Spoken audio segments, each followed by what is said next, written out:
is that all persons in India are equally entitled to freedom of conscience and the right to freely profess, practice and propagate religion under Article 25 of the Constitution. Muslims come up, they don't suffer all this. So the Supreme Court interfered, corrected it, and Parliament also corrected it. That's good. There's no problem. In Article 21 of the Constitution provides that no person shall be compelled to pay any taxes, the proceeds of which are specifically appropriated in payment of expenses for the promotion and maintenance of any particular religion or religious denomination. Without consent, a state-aided institution or funded institution cannot compel a person to, or even recognized, to attend a particular worship. And what followed was, the anti-Sikh riots. Horrible. How many people died in Delhi, in different parts of India? So many people died. I was there in Delhi in 1984. And the right to freely profess, practice and propagate religion under Article 25 of the Constitution. Moreover, under Article 26 of the Constitution, every religious denomination or any section thereof has the right to establish and maintain institutions for religious and charitable purposes, to manage its own affairs in matters of religion, to acquire, own movable and immovable property, and to administer such property in accordance with law. All religions, they had the right, equal rights. However, these rights of persons and religious denominations are subject to public order, morality, and health. See, wherever there were problems, like we found talaq, triple talaq had problems. Something had to be done for ensuring that women and that Muslims come up, they don't suffer all this. So the Supreme Court interfered, corrected it, and Parliament also corrected it. That's good. There's no problem. But we can't interfere with religion unless it is absolutely necessary in the interest of public order, morality and health. This is what the Constitution provided. The third secular feature is that the state is impartial or equally disposed of to all religions. In Article 21 of the Constitution provides that no person shall be compelled to pay any taxes, the proceeds of which are specifically appropriated in payment of expenses for the promotion and maintenance of any particular religion or religious denomination. Article 28(1) of the Constitution states that no religious instruction shall be provided in any educational institution wholly or maintained out of state funds. From government you have taken some funds and you are running an education, you can't impart any religious instruction. To show that state is neutral, totally impartial towards all religion. Article 28(3) of the Constitution provides further that no person attending an educational institution or recognized by the state or receiving aid out of state funds shall be required to take part in any religious instruction that may be imparted in such institution, or to attend any religious worship that may be conducted in such institution or any premises attached thereto, unless such person, or if such person is a minor, his guardian has given a consent. Without consent, a state-aided institution or funded institution cannot compel a person to, or even recognized, to attend a particular worship.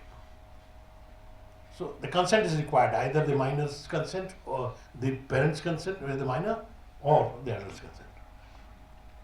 Article 29(2) of the Constitution provides that no citizen shall be denied admission to any educational institution maintained by the state or receiving out of state funds on grounds only of religion. So all these provisions show that the state has to maintain total neutrality, total impartiality towards different religion. No particular religion is favored. Neither the majority religion is favored, nor the minority religion. See, some states, Hindus are not major. I was sitting in Guwahati High Court and I had to decide a matter. There the Hindus were minority. Hindu institution saying that's a minority right. You can't interfere there. Right? So therefore, in some states, the Hindus are not a majority. Christians are in majority. The fourth secular feature of Indian democracy is that under Article 31 of the Constitution, all minorities based on religion have the right to establish and administer education institution of their choice. Article 32 further provides that the state shall not, in granting aid to educational institutions, discriminate against an education institution on the ground that is the management of a minority based on religion. So while giving aid also, you can't discriminate. Maintain absolute impartiality and non-discriminatory approach. What is most important is, this is the fifth feature. Fifth secular feature of India is that the qualification for Indian citizenship under Article 5 of the Constitution is wholly independent of religious affiliation of a person. Whichever religion you belong to, you are a citizen of the state. It is based on birth, whatever is there in the Article 5. But there is no religion provided for it.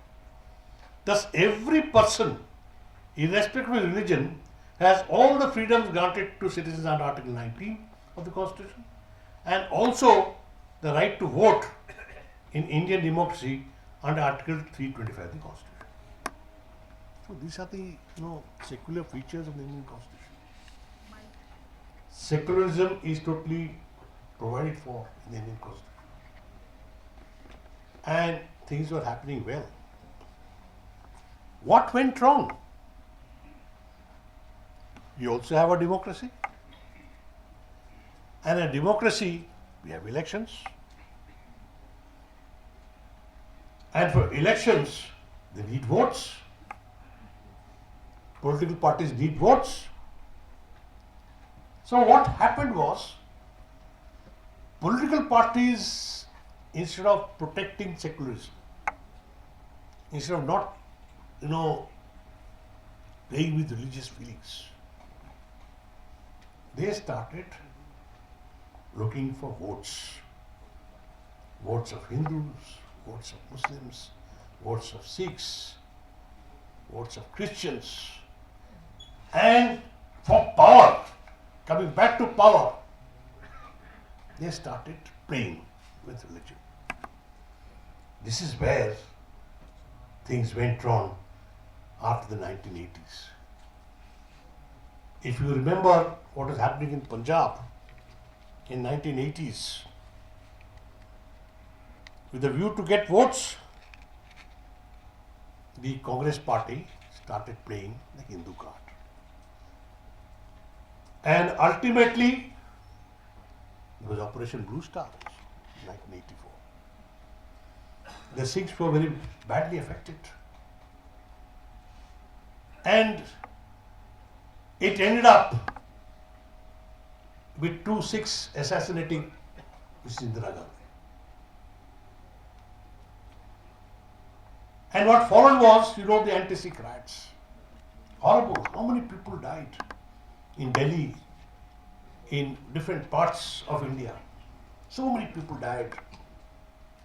I was there in Delhi in 1984 when the Sikh riots took place. I had come to attend to a Supreme Court case as a lawyer.